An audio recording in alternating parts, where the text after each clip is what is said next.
السلام علیکم ناظرین، آپ دیکھ رہے ہیں خان میری جان میں قربان عمران خان۔ یہاں ڈفرینٹ ٹاپک پہ گفتگو ہوتی ہے۔ آج ہم آپ کے لیے چنیدہ میں سے لائے ہیں محمد حنیف صاحب، جو جنگ گروپ آف پبلیکیشن میں تھے، اب BBC میں چلے گئے۔ ان کی جستہ بجستہ تحریر۔ مجبوری میں کسی سے ادھار لینے جائیں تو آپ کی جیب میں کچھ ڈالنے سے پہلے نصیحت کرنا اپنا حق سمجھتا ہے۔ پاکستان بھی 20 سے زیادہ مرتبہ IMF کے دروازے پر جا چکا ہے۔ ایک دفعہ پھر گیا ہے تو IMF نے کہا ہے کہ آپ کے ہاں اربوں ڈالر کی کرپشن ہوتی ہے، اگر اس پر ہی قابو پا لیں تو آپ کو ہمارے پاس آنے کی ضرورت نہیں پڑے گی۔ یہ راگ ہم ساری زندگی سنتے آئے ہیں کہ پاکستان میں بہت اکنامک پوٹینشل ہے، یہاں پر بہت پیسہ ہے، صرف کرپشن اس ملک کی جڑوں کو کھوکھلا کر رہی ہے۔ اس ملک میں ہر ماشاء اللہ کرپشن ختم کرنے کے نام پر آیا ہے۔ ہمارے موجودہ وزیر اعظم، ہمارے موجودہ صدر دونوں کرپشن کے چارجز پر جیل میں رہ چکے ہیں۔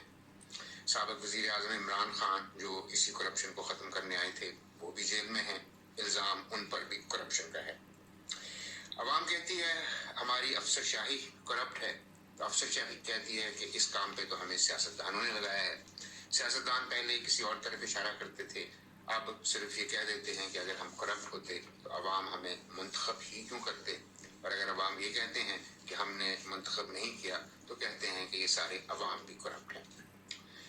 اٹلی کے رائٹر اٹیلو کالوینو کی ایک کہانی ہے جس میں ایک گاؤں ہے، اس گاؤں میں سب کے سب چور ہیں، روز ایک دوسرے کے گھر سے چوری کرتے ہیں اور ہنسی خوشی رہتے ہیں۔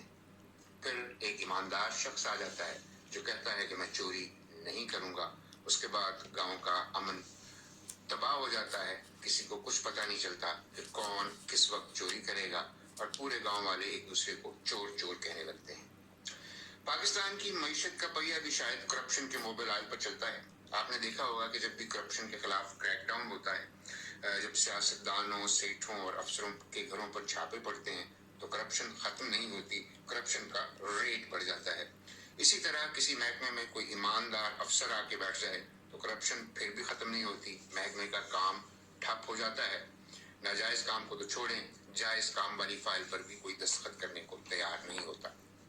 اور کچھ افراد کی کرپشن نہیں ہوتی کیونکہ قانون میں لکھا ہے کہ یہ ان کا حق ہے، اور آپ کو پتا ہے کہ قانون تو سب کے لیے ایک ہی ہوتا ہے۔ مثلاً سرکاری پل کے نیچے یا سرکاری پارک میں رات کو سونا منع ہے، لیکن اس الزام میں کبھی ملک ریاض تو نہیں پکڑا جائے گا، کوئی غریب اور بے گھر شخص ہی پکڑا جائے گا۔ تو کرپٹ لوگوں نے قانون کے مطابق کرپٹ لوگوں پر بڑے کریک ڈاؤن کر لیے ہیں۔ اب ایک دفعہ ایماندار لوگوں پر کریک ڈاؤن کرنے کی کوشش کی جائے، ہو سکتا ہے IMF خوش ہو نہ ہو، شاید ہمارا گاؤں پھر ہنسی خوشی رہنے لگے۔ یہ تھے جی، ابھی آپ نے منع منیب کے منہ سے سنا کہ عوام بھی غلط فیصلہ کرتی، عمران خان کرپٹ تھا، تو یہ جو ZG یا جین زی یا ووٹر یہ بھی کرپٹ ہیں، یہی اس کا ذکر غار کر رہے ہیں۔ پاکستان زندہ باد۔